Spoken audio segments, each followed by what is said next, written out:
Hi everyone, nubkeks here and welcome back to Nub Raids. And in today's video, I want to show you how Prince Kymar, who I've had now for about a week and a half or so, has completely changed my account and all of the different areas where he's just come in and taken just the podium position, right? The prime position, the pole position in nearly all of my teams. It's actually insane how much he changes a person's account.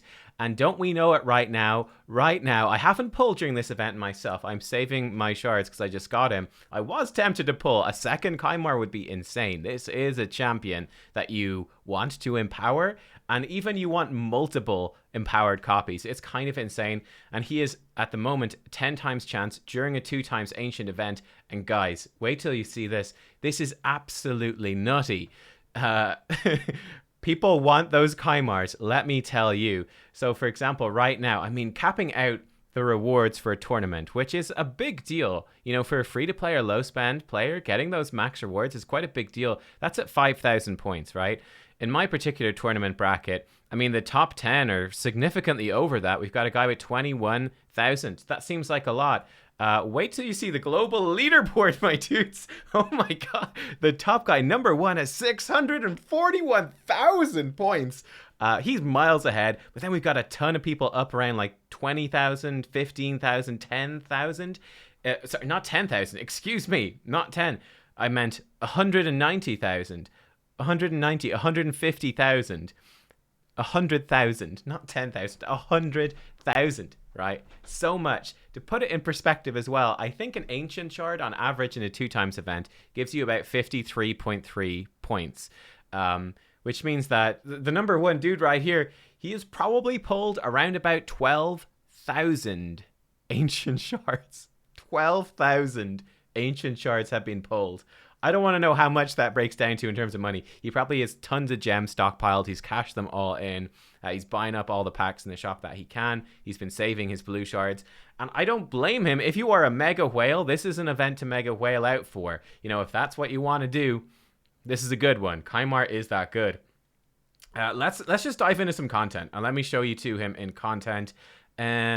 Which floor did he smash? I remember he smashed floor 41. This will show you, this is a seer comp. So I actually have to go back in. As you guys know, I did have a seer comp before that was built with Yoshi the Drunkard. That was showcased in my Doom Tower guide. That was one of the comps I used. Though I was using a slower, more budget comp. Well, guess what? Kymar has come in. This is actually the wrong comp. There we go. Kymar has come in and he has enabled a super fast Seer farming composition for me in Doom Tower Hard. Now the gear on like Seer and Renegade isn't quite up to scratch, so the comp does struggle on some floors, but for most floors it works just like this. Boom. They come in. Kymar, he's the fastest champion, resets everyone's skills. We go again. Lydia decreased defense and weaken gives us 2 buffs. Brogni gives us a bunch of buffs. Seer rips them off, kills everyone. We come into the final wave right here, and this is where it can get a little bit sketchy. This is where a second Kymar is really the thing that can come in and give everyone a full reset, but we have Renegade comes in, gives a mini reset. It's enough for them to get around to their moves, and Seer, now having taken an extra turn, gets back to hers. And bam, look at that. It's super consistent, like when it works. It gets a bit sketchy, like I said, on some of the higher floors. I've run into issues where Renegade at level 50 with basically no gear is just too slow. So we do miss some of the stuff right there. But yeah, 17 turns is what I'm doing now. Most of these Doom Tower floors. It is insane. And this is what Kymar is enabling us to do. Let me show you how I've built him, and then let me show you another couple of areas where he's been game-changing. I've gone in. He's not fully built yet, right? This is not a proper guide. I'm going to do a proper guide on him when I have him fully built and when I played with him more. But seeing as it's the bloody 10 times summon for Kymar and everyone's going crazy to get him, I said, I'll show you what I've done with him so you can get a sense for my thought process here. So I'm simply building him out to be really fast and really accurate. They're my only 2 goals. I don't really care about any other stats. Funny enough, he's actually ended up, because obviously he's in really good gear to get the speed needed and the accuracy needed. He's ended up actually with pretty decent stats just all around. He's up to 276 speed. I am going to be cranking that higher with some glyphs. I kind of want to steal a banner. I've gotten a lure with a better banner. Oh, I'm jealous. Like, he's only got a 5-star banner, but like, oh, look at this. Allure, she's got such a tasty banner. I want to take it, but I need her to have this banner because she does Fire Knight, right? In fact, her banner is only 5-star, but it has triple roll in speed. That would give him an extra 13 speed. Ooh, that would bring him up to 289. Wouldn't that be nice? We'll see. But yeah, I have him in something gloves, defense percent gloves with a bit of speed, accuracy chest plate with speed, speed boots, obviously, needless to say. And yeah, then he's got the accuracy on his banner as well. Accuracy banner. Again, that has a lot of room for improvement. And we're just looking to crank this up. That's all we're looking to do. What does he do? You saw him in action there. Number 1, speed aura for arena battles. Really good. He opens up the possibility for you to come in and be in like your speed aura lead. You know, replacing Arbiter. I actually run him with Arbiter, but you could use him instead of Arbiter in a lot of team comps. His A1 is nothing too special. AoE attack can put poisons. It's actually kind of a detriment, honestly, because he sort of like wakes people up from sleep and stuff like that. It's kind of annoying. Actually, it's not the best A1, but it's there.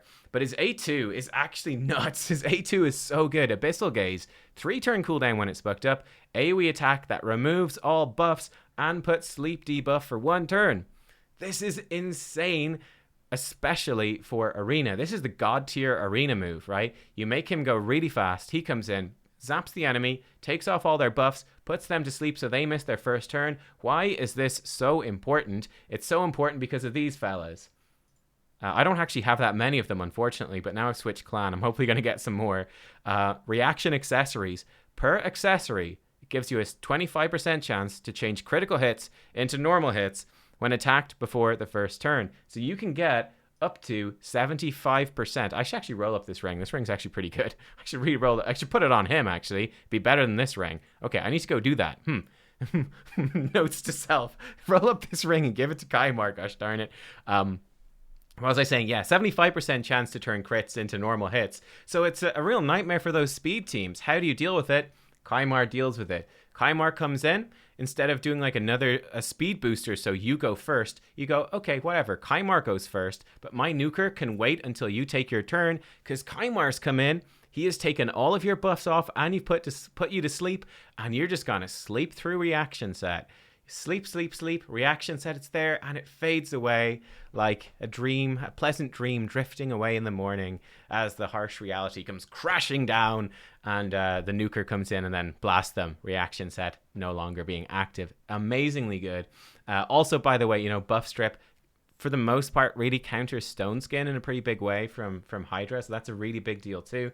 Then Seal of Magic is A3. It's obviously the thing he's most known for, which is a full reset of everyone's cooldowns, and also gives everyone else except for him 20% turn meter as well.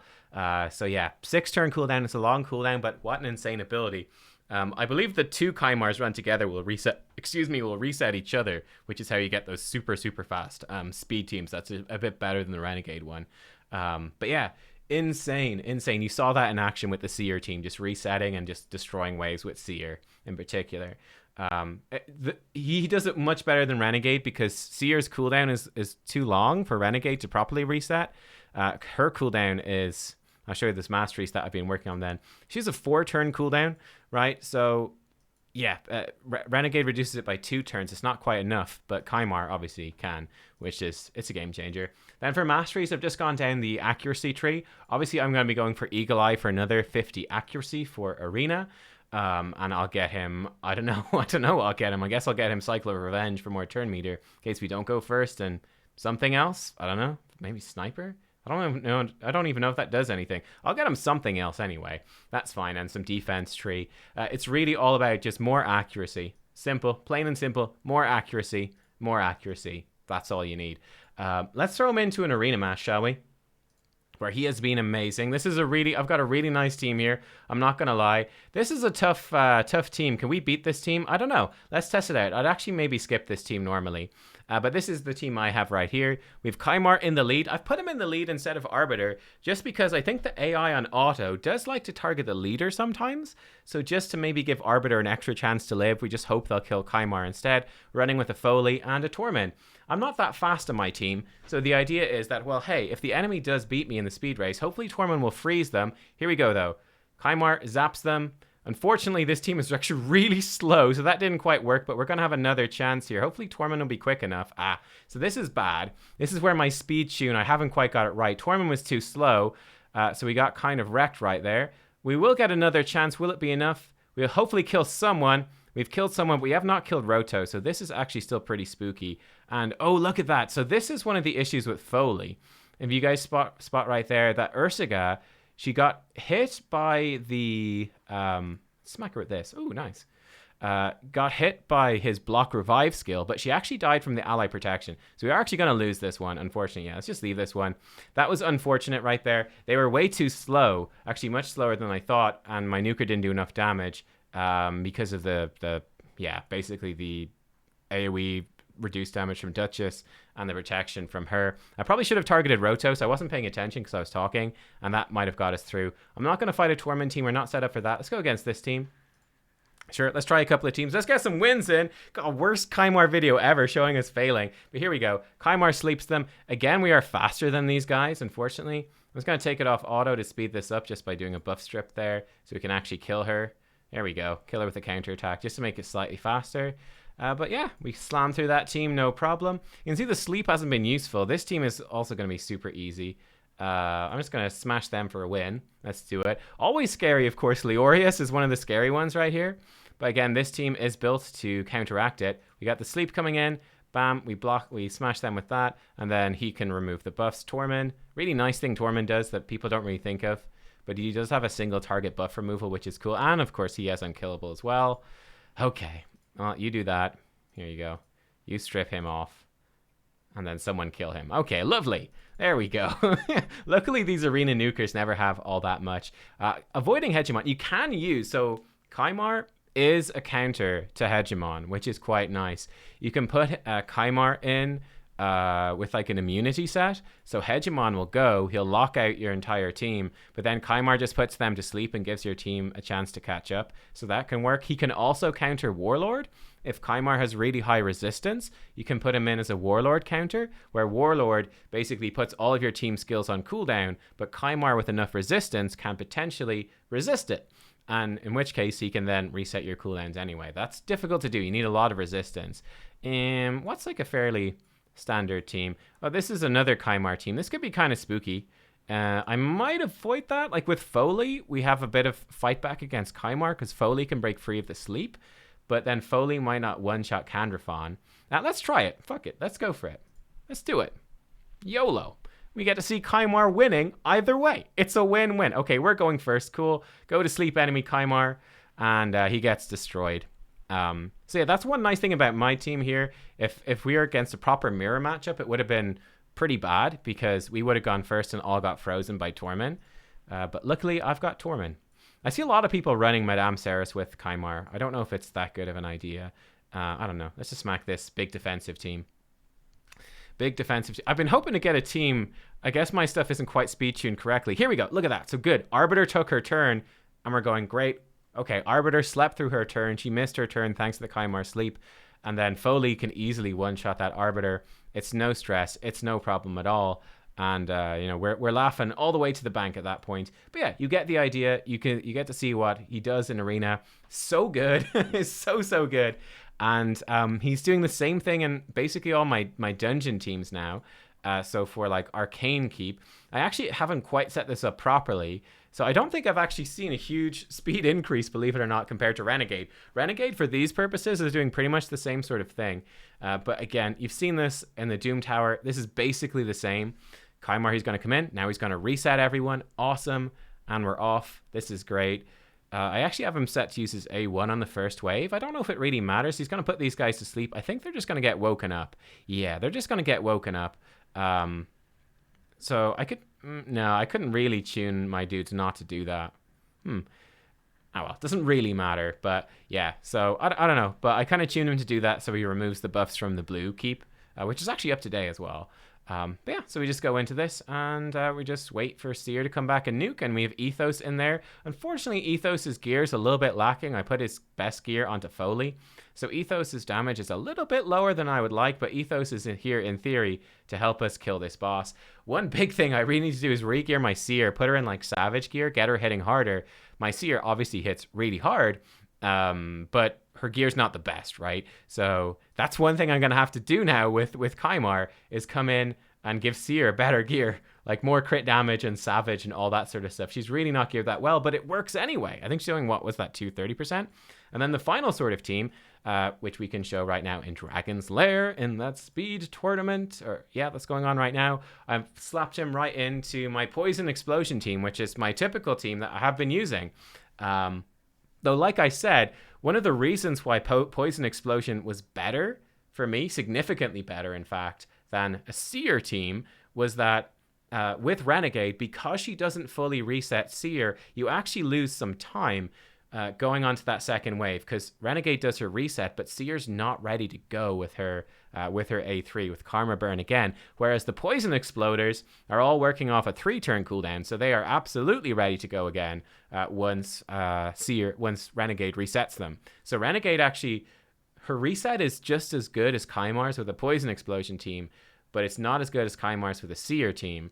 And yeah, I don't know. I think the Seer team is maybe faster. But if I had a Calvalax, it would be faster again. Like, Calvalax would completely change this up. That would be the game changer for sure. He would let us skip a whole bunch of turns. We wouldn't have to take 2 turns with Elenarl. She has to take 2 turns right now because she has to put out some poisons herself before she explodes. With Calvalax, or like 2 Calvalax, or 3 Calvalax preferably, she could just explode right off the bat. But there we go. We blast through 1 minute clear on Dragon 24. Thank you, Prince Kymar. Thank you very much. We'll take that. We will take that. Awesome stuff. Very good. And there you go, guys. That is Kymar. Like I said, if you don't have him, it's going to be so tempting to pull this weekend. I probably would have done it if it weren't for the fact that I had just pulled him. And I've decided I'm going to save my shards. I'm kind of suspecting that they'll do a guaranteed legendary event, like 120 to 150 ancient shards for a guaranteed legendary. I think they'll probably do that sometime soon, is my guess.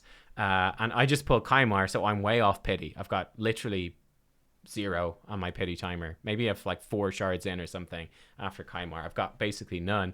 So I'm probably going to save for that instead. And I think there's probably going to be, I guess, a couple of really good fusions coming up soon as well, where some shards is going to help, but that's not too important. But that's Kymar. You can build him in immunity. You can build him in perception and like accuracy and speed, like I have. That works. Yeah, there's a whole bunch of different things, but that's just a quick look so you can see this is what I'm doing with Kymar. This is what he's done for me. I will do a proper guide when I've all of his gear rolled up, when I've got his masteries finished, and when I've got like speed tuned my teams a bit more tightly, because it's quite intimidating, honestly, when you get this guy. It's like, oh shit, I have to change every team. I have to change every team because he goes in basically every team. But that's Kymar. He's awesome. Really, really good. Good luck with your pulls if you're going for him. The chances are tiny, but yeah, good luck. If you get him, he is insane. He's insane. Thanks for watching, everyone. See you soon. Bye-bye.